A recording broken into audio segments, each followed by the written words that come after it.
ils vont y aller tout de suite en fait. Il va rester 4 tours à boucler avec Logano à l'intérieur, Kyle Busch à l'extérieur. On a entendu rapidement la stratégie de Kyle Busch qui va se méfier de tout le monde. Peut-être pas du 21, il parlait de Paul Menard. Allez, c'est parti. Drapeau vert agité, attention, là il va y avoir beaucoup de tension dès le restart. Ça pousse déjà derrière Logano du côté de la ligne intérieure. Ouais, et Kyle Busch n'est pas aidé puisqu'il n'y a personne derrière lui et c'est tout bon pour Logano, poussé par Stenhouse. Et ça y est, enfin Logano, voilà c'est ça. Logano qui est à l'intérieur en fait. Eric Jones qui s'est fait claquer la porte au nez par la numéro 3 d'Austin Dillon. Ouais, il avait raison, hein, Kyle Busch, il parlait de la 21, personne. Ouais, il s'est fait avaler totalement Kyle Busch, personne ne l'aide. Logano lui continue à maîtriser pour l'instant. Attention, attention, Kurt Busch, son frère qui vient derrière pour pousser Joey Logano. Il a fait et ça ouvre la porte à Chase Elliott.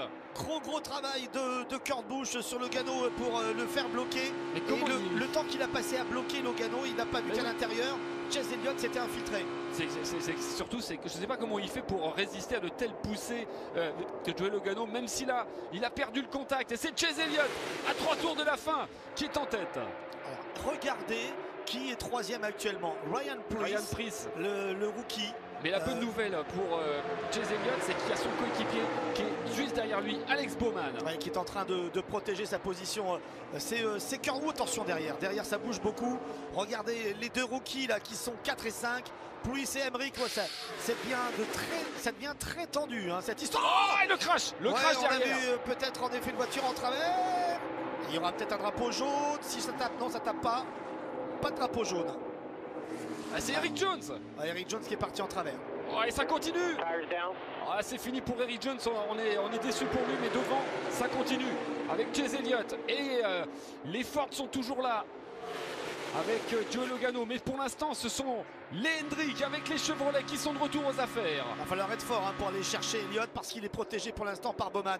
Et troisième Chevrolet il y a aussi. 3 Chevrolet avec Ryan Preece, hein, ne pas l'oublier. Lui aussi pourrait très bien avoir peut-être qui sait une entente, sa chance. Une entente également aussi avec les autres pilotes Chevrolet. Pour l'instant ils sont bien les 3 bien lancés à l'intérieur. La meilleure ligne pour l'instant, celle qui avait avantagé Logano pendant de nombreux tours. Et c'est pour ça qu'on aime Talladega, c'est parce qu'on voit des gars comme David Ragan, Di Benedetto et ici Ryan Preece qui peuvent gagner cette course. C'est ça qui est fou pour l'instant. C'est bon pour Chase Elliott. On va passer sous le drapeau blanc du dernier tour. Alors, le travail de Stenhouse dans le mur. Oh que c'est dur. Stenhouse dans le mur. Dans le dernier tour, il va certainement y avoir des débris sur la ligne d'arrivée. On va être obligé de sortir le drapeau jaune et on s'achemine. Non, apparemment, on est toujours sous régime de drapeau vert. On laisse la course aller jusqu'au bout. Oh, c'est pas possible.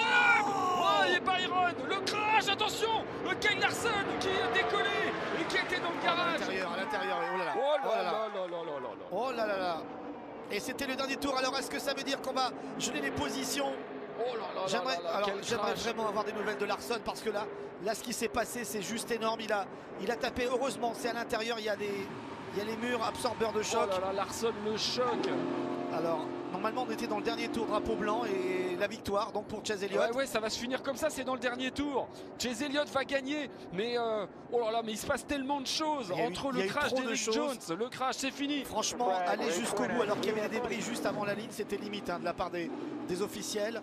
Si on avait laissé comme cela la course aller jusqu'à son terme, il y avait un débris énorme juste avant la ligne. Alors ce sera un gros regret de ne pas avoir vu le drapeau vert jusqu'au bout évidemment parce qu'on aurait préféré ça se finisse sous drapeau vert, mais il faut surtout s'inquiéter surtout de Kyle Larson qui est juste derrière. Et le voilà Kyle Larson, ouf, heureusement parce que là le choc, je peux vous dire quand on voit la tête de la voiture, voir les images ça va être terrible. Quand on voit la tête de la voiture, on pouvait vraiment avoir peur. Et victoire de Chase Elliott.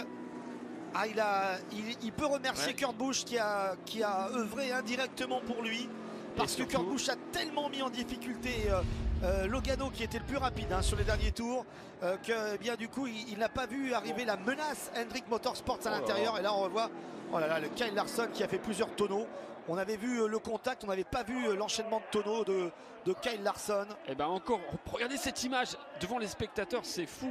Mais il y en a certains qui regardent même pas. Et encore ils sont sur leur téléphone, c'est impressionnant. Et encore une course. Maudit téléphone. Hein. Ouais. Encore une course où la voiture de Kyle Larson est brisée. Bon là, Là pour le coup c'était dans le dernier tour. C'est quelque chose que j'arriverai jamais à comprendre.